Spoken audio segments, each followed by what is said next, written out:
Well, everybody, it is Tuesday, and even with our new normal, we still have a Pet Talk Tuesday segment for you with local veterinarian Dr. Sue Wailagala. Good morning. With everything that's going on in our world today, I think it's really easy for us to forget regular maintenance for our pets. And as we're heading into spring-like weather, one of the biggest things that I think we need to consider is that we need to make sure we start our pets on appropriate preventative measures for fleas and ticks. In my practice, I've already seen a number of pets that have come in or owners that have called with their pets that have ticks attached. We need 40 to 45 degrees or over for those ticks to be very active. So they're already out there, and we had a fairly mild winter. So my expectation is we're going to have a very tough year as far as ticks are concerned.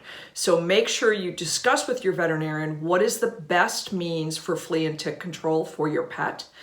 There are topical medications, there are oral medications.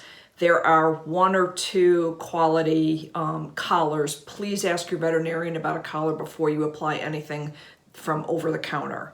So it's very important to get your pet started on that. Fleas and ticks both carry significant number of diseases. They're not just nuisances, but they can create medical issues for us and for our pets. So we need to make sure we get them started.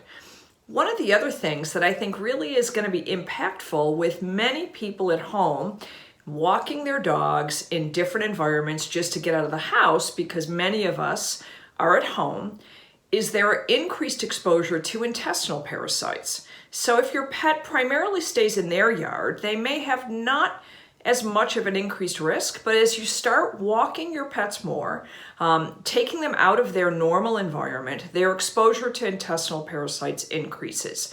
And even if your neighbor is very good about picking up their dog's stool as they're walking around, all it takes is a microscopic egg on a blade of grass for your pet to get an intestinal parasite.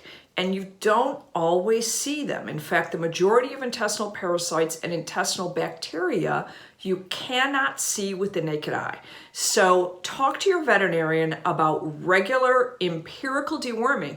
Even if you don't see anything, and frankly, even if you have a negative stool sample, your pet should be regularly dewormed.